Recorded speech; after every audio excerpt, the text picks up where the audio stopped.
So I want to start off by saying that I hold no ill will towards Pollen Frog, nor am I trying to start up drama. I'm not telling you to go harass her or anything like that. I'm not salty about anything that happened in the developer Discord. My hope for this video is that any game developer seeing this video will get a better understanding of what makes video games work, how concepts can be ruined by poor execution, and how you can use genres to create better video games.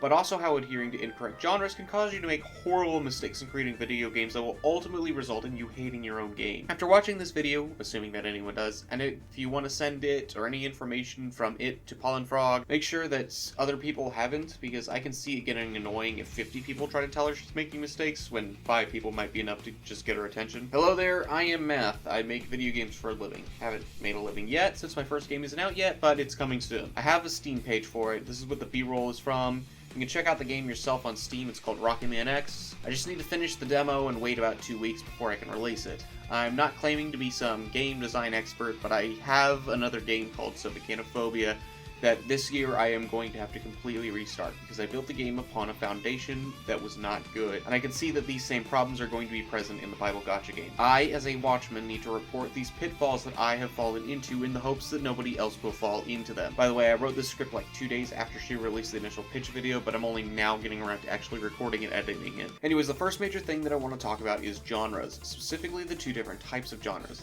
I don't know if there are any official titles for them, but I've noticed that genres can either be active genres or be genres. Remember back in high school when they were talking about active verbs versus be verbs? Well, that's what I'm referring to. I also call B genres setting genres sometimes. An active genre is a limitation imposed by the story to determine what your character must do. So for instance, action movies require that your main character will get into a fight at some point. A mystery movie requires that your character tries to solve a mystery. A drama movie requires that your characters make dumb decisions that keep them from solving their problems. A good drama will give understandable explanations for why they don't tell anybody anything, but anyways. Your genre is going to determine what happens. You don't need to start thinking of objections to the concept because you're always allowed to color outside the lines, but an active genre tells you what your characters will be doing. A B genre tells you what your characters are. Take westerns. If something is western, it tells you when and where it's supposed to take place, and gives you an indication of what the character is going to be. They might be a cowboy, they might be an Indian, they might be a dentist. But typically, when a movie is western, it tells you what sort of props and locations you will be out, but it says nothing about what your main character is actually going to be doing. Take Maverick. It's an old western from the late 60s and early 70s. Some episodes Maverick is spending the entire episode preparing for a gunfight, others he's solving mysteries, and guns never come up. My favorite episode is just an episode of Leverage. No part of the western genre actually tells you what your main character will be doing. Another example is sci-fi. There's action sci-fi, there's horror sci-fi, there's mystery sci-fi, I think. I don't actually watch sci-fi. But a sci-fi movie, again, never tells you what your main character is going to be doing. Now let's take this to video games. You have first-person shooters, third-person shooters, platformers, action platformers, platform shooters. There's a lot we can go over. But what I really want to look at is horror games. Horror in movies is usually a B genre, since it only says where your character is going to be hunted by something that wants to kill them, be it man, nature, or birds. But the hunted subgenre does work for an active genre in a movie setting, since it tells you that your main character will typically be running away and trying to prevent encounters with a bad guy, unlike an action horror which will see the main character confronting the villain. In games, the hunted genre doesn't really work because running and hiding are not gameplay. So while in movies a genre has to describe the actions of the characters, in video games it has to describe the gameplay itself that the characters will partake in. This is why a lot of indie horror games suck. They treat the fact that horror is a genre as an excuse to not put in any active genres, and as a result most of them become go to a location and press the E button in the right spot simulators. I had this problem myself when I was developing Mechanophobia.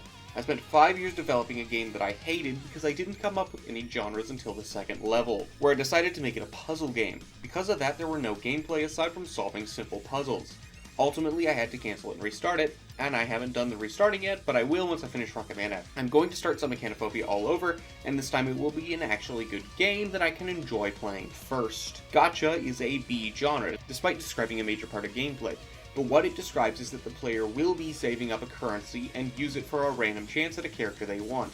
The characters themselves are not doing anything, they are being prizes. This is why every gacha game has some sort of gameplay behind it. Zenless Zone Zero has missions where you fight people, Play as for Zombies Heroes have the actual card game part, and Golden Stone, quite possibly the worst mobile game I've ever played, still lets you opt into missions where you can watch your units fight. I don't like idle games. What I'm getting at is that a gacha game needs some sort of substance to get you to want to collect characters.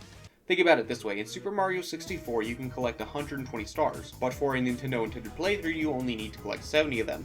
Yet a lot of people also get the last 50. Why is that? The obvious answer is that the act of collecting these stars is fun. You need to collect 8 stars to unlock more levels, then 30 stars to get the next set, 50 to get the final 2, and 70 to beat the game. The need for the stars is the initial drive, but the fact that the general gameplay is fun is what makes you want to collect the rest. Now imagine you got each of the stars through spinning a wheel. You collect coins by completing IRL tasks, and you need 70 stars to beat the game. There is no Bowser level, there's no gameplay at all, there's just a wheel that lets you collect stars. Would you collect the last 50? That's a trick question, because the answer is you would never get to the first 70. A gacha game has removed all the fun out of collecting all the characters by removing the gameplay needed to unlock it, which is fine because they always make up for it in the gameplay required to collect the tokens needed to unlock the wheel spin, but also make up for it by giving you an actual reason to want these characters unlocked. Mario has no need for the stars to unlock the levels, but in Plants vs. Zombies Heroes, collecting more cards allows you to build decks around the new cards you have. And Zenless Zone Zero lets you use the new characters in fights, stuff like that. Now when I confronted Frog over this fact over Discord, she defended her decision to not include any other form of gameplay by saying that 1,000 or so people approved of the idea. I don't remember her exact words. Here's the problem, a lot of gamers and even new game developers only have a consumer level understanding of the game they want to make. That's a quote from somebody, but I forgot whom. The point is, everybody hears the idea Christian gacha game, they're going to automatically support it because they're making the assumption that the game will be executed correctly. If I told a Donkey Kong fan that I was remaking Donkey Kong 64 without any of the problems, they're going to get hyped behind the idea because who isn't? He will only take issue once I hand him back a blank piece of paper. Nearly all concepts are going to be good ideas when they don't include any part of the execution. When the execution is not up to par with what the concept deserves, that's where you get wasted potential. Plus it's only mentioned one time in the video, and I assume most people missed it because it's between 2 meteor sentences. Then you can take said points and use them on a gacha system to pool for your favorite Bible characters, heroes of the faith, partnered creators, and anything else that makes it into the game. The game isn't meant to be a huge time sink or a game loop, just a fun way to reward spending time with God and establishing healthy habits. My dream is to have all of the pullable characters have beautiful Cleoverse level art. I brought up Ben 10 Ultimate Alien as a potential example I could use to explain things with Frog, but she'd never seen it, so I'm going to use it here to say what I meant to say there. Ultimate Alien is a sequel series to Ben 10 Alien Force. During the show, Ben uses an upgraded version of the Omnitrix from the original series called the Ultimatrix, which allows Ben to transform into ultimate versions of his aliens. You get some great aliens like Ultimate Humongsaur and Ultimate Echo, and then you have lame ones like Ultimate Big Chill and Ultimate Cannonbolt. Note that them being lame has to do with their execution that I'm about to talk about. Their designs are peak. The last couple episodes of Alien Force introduces 2 Ultimates. Ultimate Humongsaur, who's introduced defeating Ben 10 easily, and Ultimate Swampfire, who's introduced destroying the series' big bad with a Kamehameha. Kinda. The first episode of Ultimate Alien introduces Ultimate Spider Monkey, who is used to defeat the DNA source for Water Hazard. Now with this concept, they could go one of 2 ways. Either every episode features some sort of Ultimate Alien, and Ben basically has no reason to use any of the default aliens anymore, unless you constantly put him into situations where the Ultimates wouldn't be helpful, like exploiting how Echo can clone himself, but Ultimate Echo can't, or how being an Ultimate form drains the battery faster. Or the show could have taken a different approach and had Ben only turn into Ultimates reluctantly, and that signals that the battle is about to be won. Instead, the showrunners decided to take a different approach, and treated the Ultimates as their own aliens that Ben would sometimes decide he needs to use. And this also meant that Ben never uses Ultimates for most of his forms. Ben has 8 Ultimates in the entire show. By the end of Ultimate Alien, I believe he has like 30 aliens. One of the Ultimates was Ultimate Waybag, and he was only used in the series finale. One of the others was Ultimate Wildmutt, whom Ben used twice, and neither time really justified his use over regular Wildmutt. Ultimate Big Chill and Ultimate Cannonbolt are exclusively used in situations where Big Chill and Cannonbolt would have sufficed. Ultimate Swampfire is only used 6 times, one of them being his original appearance, and literally every single time he is either defeated, swapped out of, or not the reason they defeat their enemies. He gets the killing blow 1 time, but in that episode he only wins because the guy he killed is allergic to peanuts. Now, long tangent aside, what I'm trying to say is that the concept works well, but if you don't know what to do with it, then it would be better to not do it at all and let someone else figure out how to use it than to waste the concept. Now, the good news is that Bible characters cannot be copyrighted, and I doubt Frog would try to copyright the game in the first place, so there's nothing stopping anyone from creating an actual game out of this concept. It's not even that hard. Like, I got it right here. So I got this basic game set up here in Unity, because it's the best engine I've ever worked with. And so we have this task system that we can do. We can log on to get 5 talents. I've got the talent counter up here. If I click on it again, doesn't let me. Pray today, 5 talents. Read 1 chapter of the Bible, 5 talents. And then double your daily 5 talents for 1 extra talent. A reference to the Bible. Got that. So I'll do that, leave this menu. And then we have all of this. So I got these buttons here specifically just to show how easy it is. So I got, you can get Andrew, you can get Andrew, you can get Witch of Endor, you can get Jesse, you can get Witch of Endor, you can get Jesse. Uncommon. Moses' sister, Mary Magdalene. Hezekiah, Moses' sister. For the rares, I got Aaron, Samson, Aaron, Jonathan, Boaz, Samson. Super rare, I got John, Ruth, Peter, John, Ruth, Peter, James, Moses, Noah, Jesus, Joshua, Mary, David, Abraham, Jesus. And so, those aren't pulling anything because these aren't like actual parts of the buttons, just to show you how I have the character separated as different things. So now I can pull one character, Witch of Endor, pull one another, Mary Magdalene. I can pull 10 characters, cost 10 talents, Witch of Endor, and then, Hezekiah, Boaz, Mary Magdalene, Hezekiah, Moses' sister, Witch of Endor, whatever. And so it's not got a saving system, but here's basically how it works is I have these text files with the different Bible characters. I got common, legendary, rare, super rare, uncommon, all that sort of stuff. So the talent manager just simply has a check message statement, and you put in the code, put in whatever index for the button it's going to be, and it will go into this switch statement, check, have I completed the condition, like is it over 10, and have I made sure that I haven't clicked on this one before.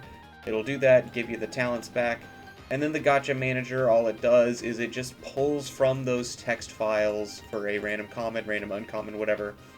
And then when you pull a random character, it will pull one of those functions, and then it'll read. It's a recursive function. It'll do this once every second until it's done, for however many times you do it. So it's the same function for two different uses, you know. And so pull 10 random characters, you just do it 10 times versus doing it the one time that if you do it otherwise. And so that's basically how it works, and this whole thing took me 30 minutes to set up. There's no saving, but all you would need to do is set up a save file system. I'm not going to do that as I don't feel like writing up one right now. But it took me 30 minutes to do this whole thing. And you could easily take this skeleton and turn it into what Frog wants her game to be like. But this brings me to my next issue, the purpose of the game. The purpose of Frog's game is to provide a checklist of things that will help people grow their relationship with God, and then gamify it. This will work for a few months at most, but people will inevitably fall off. Because of the lack of game loop, people will quickly stop playing the game once they've had their fill. Those that have the discipline to keep playing won't need to because the game isn't providing any reason to use it. Those that don't have the discipline to play and read the Bible every day on their own won't have the discipline to log onto the game and collect their useless points. They get a chance at looking in an art gallery and occasionally check more checkboxes they can fill. People will do what you want them to do as long as the characters they can get provide an equal or greater value than what you're asking them to do, but your characters will not be doing this. Let's look at an app in a similar situation. Duolingo is an app where you can learn to speak other languages. I use it nearly every morning when my phone is the only computer I can use for the moment and I'm left alone to my own thoughts, specifically between 7:40 and 8:30. I do one mission a day. Why? Because I'm committed to learning Japanese. Now the problem with Duolingo is that it's really ineffective at teaching Japanese. It jumps around from concept to concept and regularly revisits boring ones. They have way too many kanji reviews for numbers specifically, and almost never touch up on the issues that actually make me really want to learn Japanese, which is so that I can watch JoJo's Bizarre Adventure and Dragon Ball Z without subtitles. The only reason I'm still using this app is because I don't know any better apps that will teach me Japanese. If I did, I'd probably use that instead. And just like Duolingo, nobody will use the in-game rewards as a motivation for more than just a few weeks. I don't know how many gems I have in Duolingo, and I've stopped collecting them and completing the missions because I don't care about anything else, I'm just doing it to learn Japanese. And with the Bible Gacha game, there's no reason to even open the app at all once you get to the point where you're bored of the app and just doing it because you want to read the Bible and pray more often. Final thing I want to say is that there are so many different types of Bible-themed games that you can come up with. First thing you need to realize, though, is that the game has to be good without the Bible characters to be good with them. VeggieTales is a decent children's show when you remove the Christian aspects. But to be honest, would you really watch it if it weren't for the biblical themes? And if there were better children's shows out there, would you really go back to this one? Generator Rex is way better than Ben 10 Ultimate Alien, but I occasionally go back to both of them because they're still good shows. But when it comes to VeggieTales, I can't say I ever want to watch it again. If there were enough Christian shows out there that were also quality, I don't think I would ever go out of my way to show VeggieTales to my future kids, because it would be better for them to learn the Bible stories as they actually happen. Maybe not all of Bathsheba's story, but you could at least keep the part where David murders her husband because he wants to marry her, and then actually receives punishment for it rather than him just having a change of heart like Larry the Cucumber did. There is a major idea that is prevalent within Christian spaces that God will make it good, and that is just not the case. We have to put in effort if we want to see results, and sometimes that means abandoning bad ideas that we've grown attached to. And Frog, if you're watching this, it doesn't have to be what I want it to be. It just has to be something.